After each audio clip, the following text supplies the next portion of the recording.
And the easiest way to roll coils is when you're standing up. So if you're standing up and you're rolling out your coils, you need to have that full range of motion. If you're sitting down and you're just rolling like this, you're only going to roll the bottom half of your coil. So when you're rolling it, you want to make sure you're doing full strokes back and forth to roll out all sides all around that coil.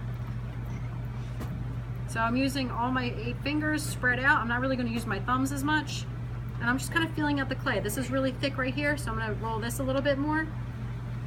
And then I'm going to keep rolling it out, almost extruding the clay outward to thin it out. You can see this part right here is getting kind of flat and it's tall right here. So to fix that, what I can do is I can squish this down to make it more rounded and then continue to roll over top of it. So this is flat. I'm going to stop rolling, push it down, and then roll it out.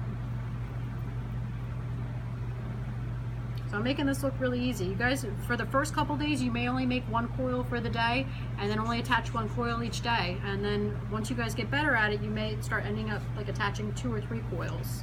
So just take your time with it. This is probably going to be the longest project that we work on. So I can see this part's thicker right here. I'm going to roll this out a little bit more in the middle. Right here is a little thicker. I'm going to roll this part out. This is a pretty big coil. So I want to make sure that this fits directly on top of my base.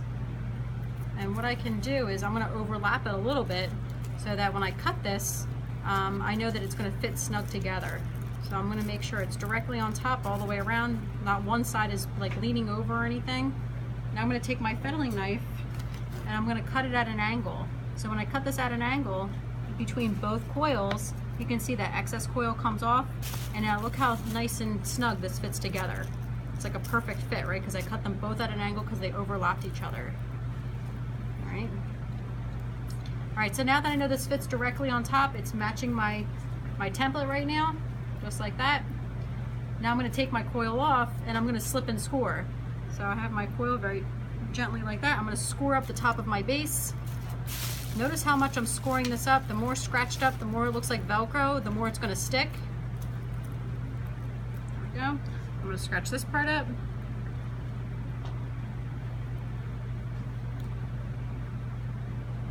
And then when I add the slip, I'm just going to add the slip to the base of it. I only have to add slip to one side because it just activates it.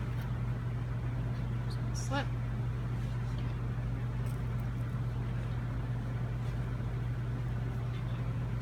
When you're making your coils, everyone, you need to attach your coil the same day. So I would see some students last year, they would try to make like 5 coils in one day, and then they thought that the next day they could attach them all.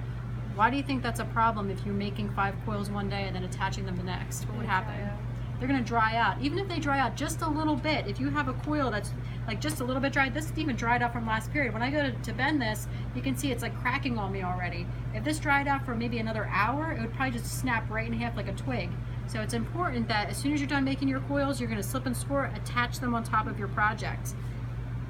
When you're attaching them to your project too, you're adding moisture into your base, because when your coil pots start getting a little bit taller, you're going to notice the base of it's drying out a little bit more than the top of your project, which is okay because it's slowly drying and it's slowly getting to where it needs to be. But you need to attach those coils to keep at least the top of it wet so that you can still attach fresh coils to the top. Okay, so now that this is on top of my base, I'm going to use my modeling tool and I'm going to take some of the coil and some of my base and kind of wedge them into each other to smooth it out. So this always looks a little messy, but that's okay because we have to make sure they're really attached to one another. So I'm taking some of my base, I'm pulling it up, smoothing it out. I'm going to do this to the outside and the inside. If you don't do the inside, guys, we're going to notice after the kiln firing because it's going to crack on you. Even if you forget or you've got lazy one day and you don't want to slip and score a coil and you just kind of smooth and you're like, it looks like it's fine. On the inside, it's not going to be mended together, and you're going to notice that after that kiln firing, your pot could detach from that section where you didn't slip and score. So it's very important that you're slipping and scoring. Now I'm going to take the inside of my coil and bring this together. When I'm done with my modeling tool, what's the next tool you think I'm going to use to smooth this out? It's even before I use the elephant ear sponge. You have it on you. Your hands, right? So I'm going to use my hands next just to try to get a lot of these crumbs out of here, and then when I'm done using my fingers, then I'm going to use an elephant ear sponge and smooth it even more with the elephant ear sponge. Once our pot gets a little taller too, after maybe the second or third coil, we can use our rubber rib to smooth it even further with the rubber ribs. Okay, so now I'm going to take my finger, I'm going to go through, smooth this out, making sure I'm cradling my coil as I smooth it, because if I just push, I could actually bow this out to make my pot want to go outward. Okay, so I'm going to smooth this. So I'm going to pretend the pot wants to go inward for this next coil. So when the pot goes inward, where am I going to put the coil? Am I going to put it directly on top, inside, or outside? Inside. Inside, right? It's almost going to be like stairs. So if my next coil is going to go on the inside of it, I'm just going to layer this coil a little bit over on the inside, just so some of it's still on top of the other coil, because if you put it too far on the outside of it, there's not going to be any support underneath of it, and your coil could end up collapsing on itself. So it's important that you just do them very gradually, either inward or outward if your pot's changing direction. So the next piece of clay, I'm going to take this, I'm going to compress it, get it to look like a coil. It's almost like when we're prepping the slabs for the slab roller. We're not going to take a big ball of clay and just stick it through the slab roller. We want to prep it to look like a slab a little bit first. We're going to pound it out, stick that through the slab roller. Same thing with our coils. We have a ball of clay. We're going to coil them out a little bit by compressing them in our hands, and then we're going to roll them on the table by using that full motion to go all the way around. If your coil cracks in the middle and you can only do half a coil on both sides, that's totally fine, because we're going to be smoothing it all together anyway. So it's okay if you're not making long enough coils to go around. You can still slip and score smaller coils to put them together. This is pretty long, so if it's too long, you know it's going to be way too long for your pot, just cut it so that you have enough to work with, so you have the, you know, not too much going on in your workspace. Alright, so this looks pretty good. We're looking at it, so it's almost the thickness of a pencil. I'm going to layer this more on the inside. So you can see I'm going to gently put this on top. I'm layering some of the coil on the inside of the first coil. And then once I know that it's layered a little bit on the inside, I'm going to take my fettling knife and cut it right down the middle. There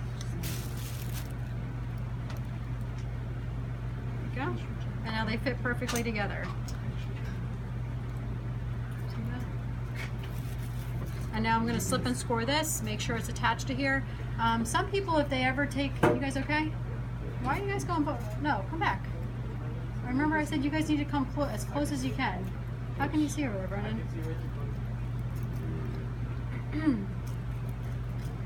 Alright, so some people, if they make a coil pot that goes angled this way, angled that way, you can totally do that, but the way that they would do that is the one side of the coil would be on the inside while the other side was on the outside, and it's almost like making stairs the opposite way like that. Alright, but because all of our coil pots in here should be symmetrical, they're the same on both sides of it, we're just going to make sure that our ringlets are exactly the same distance all the way around our coils when we attach them. So now I know this is the right distance around. I'm going to carefully take this off. I'm going to slip and score again. So I'm going to scratch this all up. Because I know this is going to go on the inside of my coil, I'm going to scratch up more of the inside of my coil, not like the whole thing around it. So I'm scratching it. I'm going to add slip again.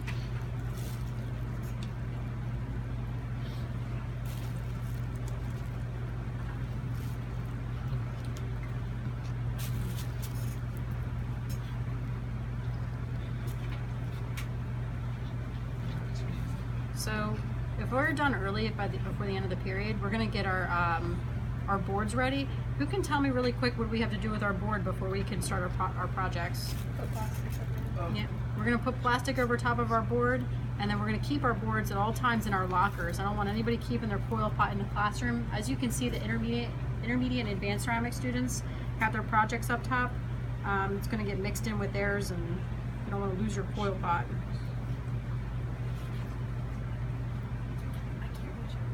Okay, so this is all scratched up really good. I'm going to put this on top. I'm going to make sure it's all lined up.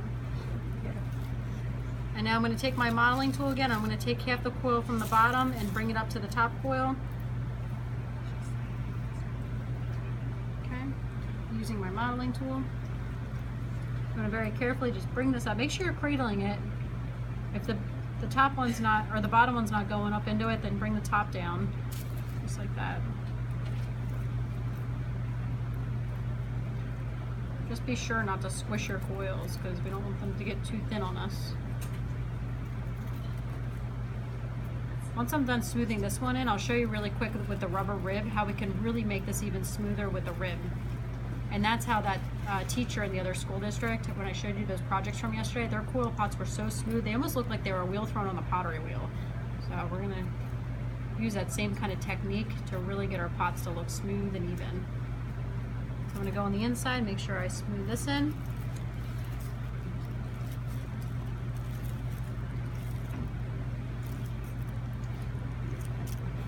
I'm cradling it. I know this coil needs to point inward, so I'm making sure it's not bowing outward when I'm smoothing it.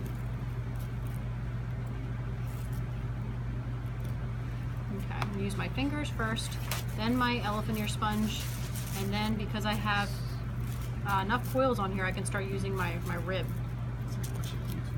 Because right now it looks kind of lumpy and bumpy, doesn't it? Brendan.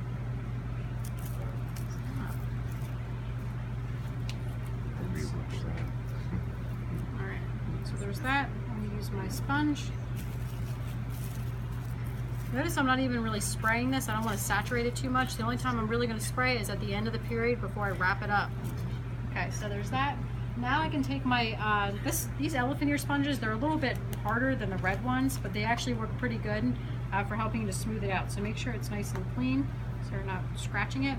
And then what we're going to do is we're going to use this to kind of angle and to smooth and even out our projects. You can see how much this smooths it as we kind of go against our clay.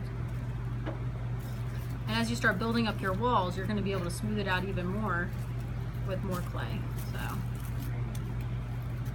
see how much more even it looks now with this? And go through it. There's a little bit of scraps on here, so make sure I do that. Smooth it out.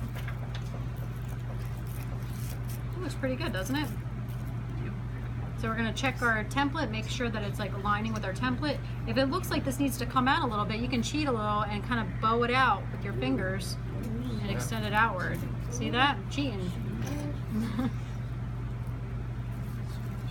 Because we really want to make sure this follows our template the whole time. There we go. Now it matches, doesn't it? Yeah. Looks pretty good. Everybody see that over here, Brendan? Alright. Alright, so say if it's at the end of the period, it's time to start cleaning up. We're going to take our spray bottle, maybe just spray it once or twice. Make sure it's not saturated on the inside. One time is probably pretty good. I see that the whole inside's coated. If you see that there's any water puddled, and if you can turn your pot, if you see a driplet of water in here, you got to make sure you absorb it out, because any water that puddles down here is going to turn your base into slip. Okay, so it's very important that you're not puddling any water in here. The best kind of plastic to use for this is the dry cleaning plastic, so I have a bunch of new plastic in the back. We're going to take this, we're going to wrap it around our project as many times as we can. So we have all those different layers. We're going to take this, we're going to wrap it around. We're going to make sure we wrap it underneath of our board, tuck it under, and then we're going to stick this in our lockers just like so. If you only have a piece of plastic that looks like this stuff right here, this is not going to keep your coil pot wet. So you have to make sure that you're using the nice dry cleaning plastic and you're wrapping multiple layers around your project. All right, the hardest part of this project, everyone, is keeping the moisture level the right consistency. Because if your pot dries out overnight, can you attach things to it? No. So as soon as your coil pot dries out, you've got to pretty much start all over again. Okay, it's almost faster to start all over than it is to try to revive your clay. All right. All of your scraps, everyone's going to keep their scraps every day because this buff clay is really nice to work with. So you can even take this, and if you have enough room on your board, you can just kind of ball this all up, put it on your board with your project, and then spray this at the same time. Okay? Does anybody have any questions before I dismiss you guys to put your templates back in your locker and also grab a board and cover it with Acme plastic? Yep. All right, good.